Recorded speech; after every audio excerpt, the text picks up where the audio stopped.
Sagawa, the infamous Carely Life and Psychological Foundations. Born on April 26, 1949, in Kobe, Japan, Issei Sagawa was the youngest of 3 children in a well-off family. His father was a prominent diplomat, and his upbringing was largely privileged. From childhood, Sagawa exhibited signs of eccentricity and fascination with death and the macabre, which were considered unusual, but not necessarily alarming at the time. He was described as a solitary child, often retreating into books and art rather than engaging in social activities. He developed an intense curiosity about human anatomy, death, and sexuality. As a teenager, he began to explore these darker interests more openly, researching topics related to necrophilia and cannibalism through books, magazines, and online communities. Mental health and personality. Psychiatrists who examined Sagawa later diagnosed him with severe mental health issues, including schizoid personality disorder, which is characterized by emotional coldness, detachment, and a lack of interest in social relationships. He also exhibited signs of obsessive-compulsive tendencies and psychosis, including hallucinations and delusional thoughts about his own superiority and divine nature. His fascination with death was not merely academic. He saw himself as an outsider, believing he possessed a special understanding of mortality and a desire to transcend societal taboos. Move to France and escalation of obsession. In the early 1970s, Sagawa moved to France to pursue graduate studies in literature at the University of Paris.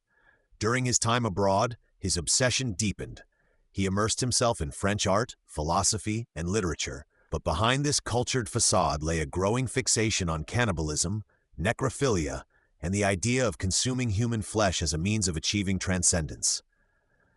He meticulously researched how to carry out his fantasies, reading about methods of killing, dissection, and consumption.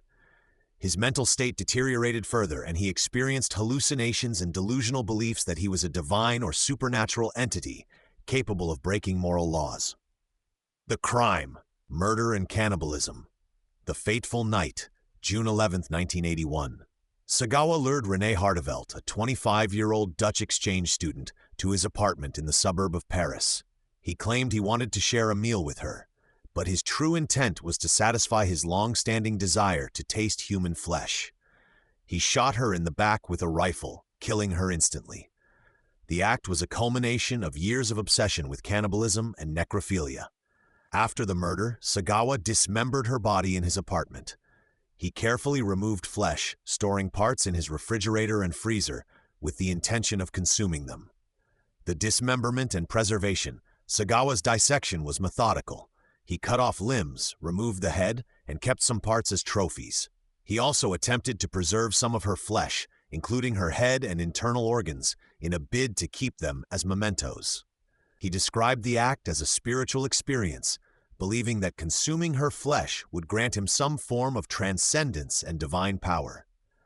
His obsession with the act was reinforced by his delusions of grandeur and feelings of superiority.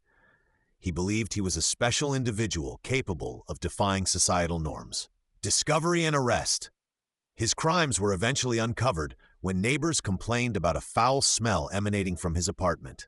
Police raided the residence and found horrifying evidence: photographs of the dismembered body, preserved flesh, and tools for dissection. Sagawa confessed immediately, detailing his plans, actions, and fantasies.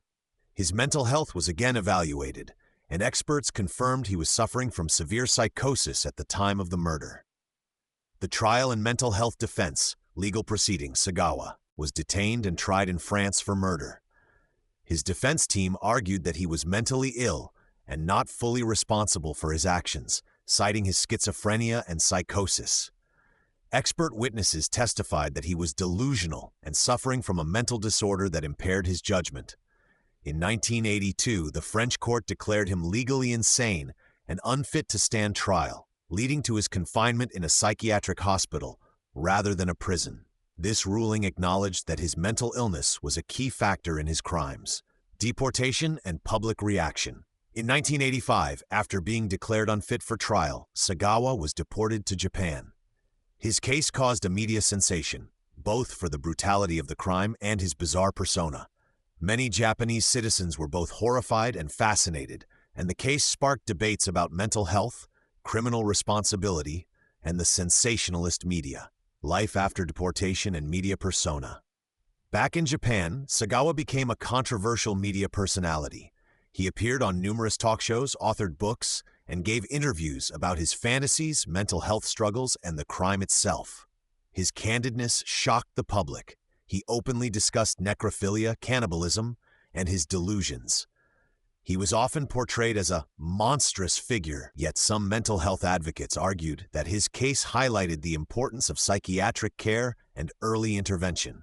Media sensation and cultural impact. Sagawa's story was sensationalized in Japanese tabloids and television, turning him into a symbol of the darker aspects of human nature and mental illness. His interviews often blended arrogance, remorse, and delusions, further fueling public fascination. Later years and death. In his later years, Sagawa's mental health continued to decline. He suffered from depression, paranoia, and physical ailments. Despite his notoriety, he largely withdrew from public life. He passed away in 2022 at the age of 73 due to pneumonia.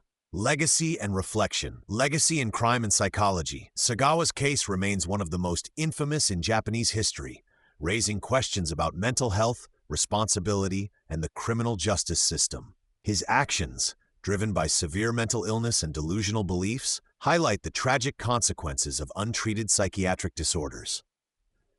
Cultural impact. His story has inspired numerous books, documentaries, and fictional accounts exploring themes of madness, morality, and society's treatment of mental illness.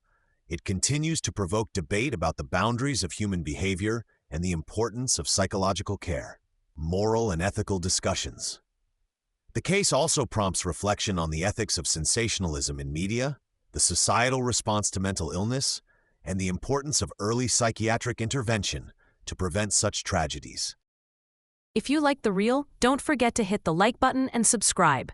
Thanks for listening in, and check out our other reels for more content.